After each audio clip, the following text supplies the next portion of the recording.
Hi, welcome to Ikate's Crossing. Okay, so we're continuing the study with the Alice in Wonderland tarot deck. Right, okay, so we're going to do cards number 8 through to 14. Okay, as you can see here. So let's start with number 8. Now, 8 is strength. So strength is strength, right? But it's talking about that sense of inner power, inner strength that comes from within. Stamina, endurance, courage, those sort of messages. Right, we've got the Hermit. The Hermit is isolation.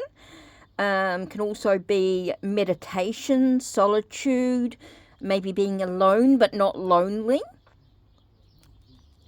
That sort of stuff there. Now, there are other meanings, right? But remember, we're just starting with a few basic ones before we start exploring the guidebook.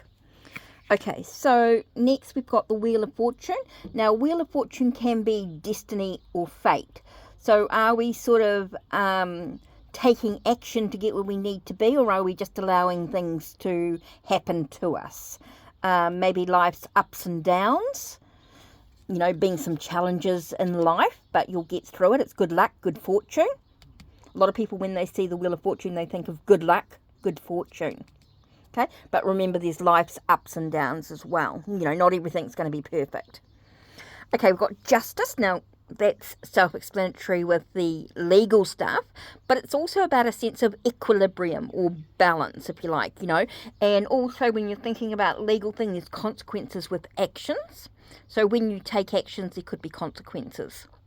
You know, that's why you end up in court, or you end up, you know, something like that. That sort of thing. Now, can't go into too much detail about whether it's going to succeed or anything like that, because there's a lot of outside influences. So just be very careful when you're talking about legal issues. Okay, so suspension, which is like the Hanged Man. So you're thinking of looking at things from a different perspective. Maybe you're in limbo or suspension. Maybe you've sacrificed. The big key word they usually use is like sacrifice, like you've sacrificed yourself for some reason.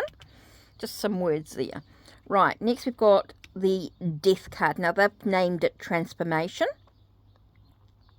because that's what the Death card is. When you're transforming into something different, you're making some changes in your life. There's maybe a death of the old so the new can come into play. Now, we're not talking about a physical death of someone. Remember, this is maybe a spiritual death, or maybe some changes or things that are happening in your life right now. You're going through a metamorphosis. Maybe you're in a transitional state. Those sort of meanings. Next, we've got Temperance. Now, Temperance can be about serenity, finding a sense of tranquility, but it can also be about being in moderation, you know, not being excessive in your actions there. Okay, so those are the cards that we're going to work on next. We've got Strength, the Hermit, Wheel of Fortune, Justice, Suspension, which is the Hanged Man, Transformation, which is Death, and Temperance. Okay, that's it for today. Take care and blessed be.